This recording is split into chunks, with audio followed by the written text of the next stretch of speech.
information protection processes and procedures. Ideally and preferably, your organization should run on established policy standards and procedures that you have, and these documents will govern your entire organization.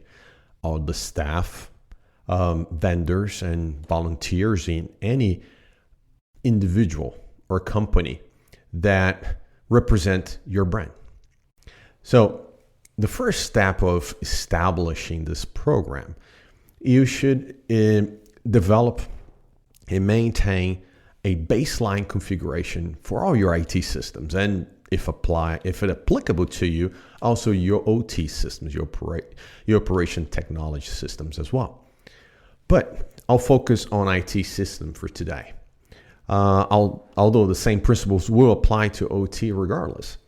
So having those in place, establishing the minimum security controls and configuration that your organization must have in place, so you can create sort of a baseline. It is a baseline, but that image that you will be using throughout your organizations to establish any systems. And you will have one for Windows, one for Unix, one for Linux, and what have you, including network devices as well. And having those as a minimum secure baseline where you start building your applications on top of it. Having those, it will establish a minimum security throughout your organization, and having that image to be deployed across, and that will serve for your internal systems and also for your cloud systems as well. That is imperative, the first step to establish an information protection program.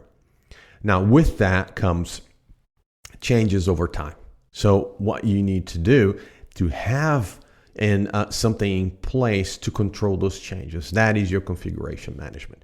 Now, configuration management is a larger topic, and we'll only focus on the ones that addresses changes to the baseline. Now, these have to be in place every time you touch a system, you upgrade a system, you start an application, have to go through these configuration changes. One is to establish that it was installed correctly. The other one is to make sure that any alterations to your baseline image is documented and monitored.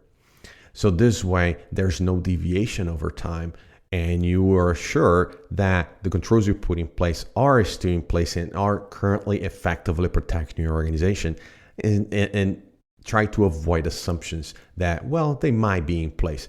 Well, if you lose track of it, that becomes a challenge. So having a governance model that addresses the change management process is key and critical for this to work.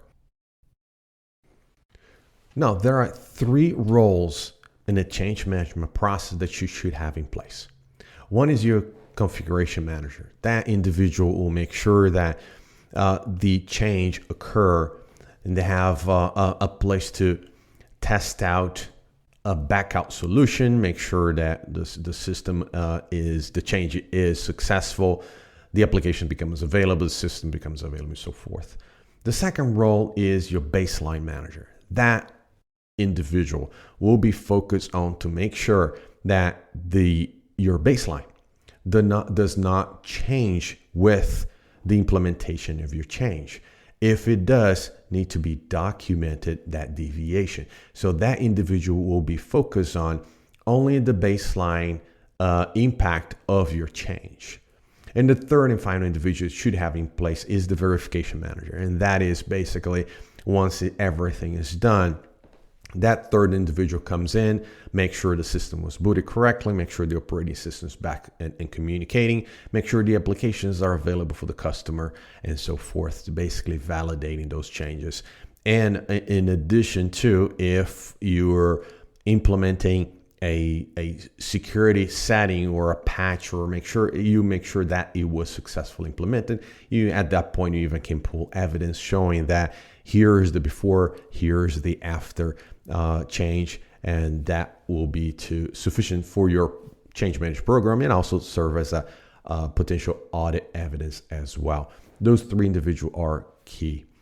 Now, if there were changes to your baseline, either you predicted the change or you need a change afterwards because you was not successful, the change you made, you will require change in the baseline most likely. And you need to open a port, you need to start a service that was shut off because of security concerns and so forth. Whatever the case may be, you need to monitor those changes, those deviations. The only way to make this happen in a matter that is governed is to leverage your standard exception processes.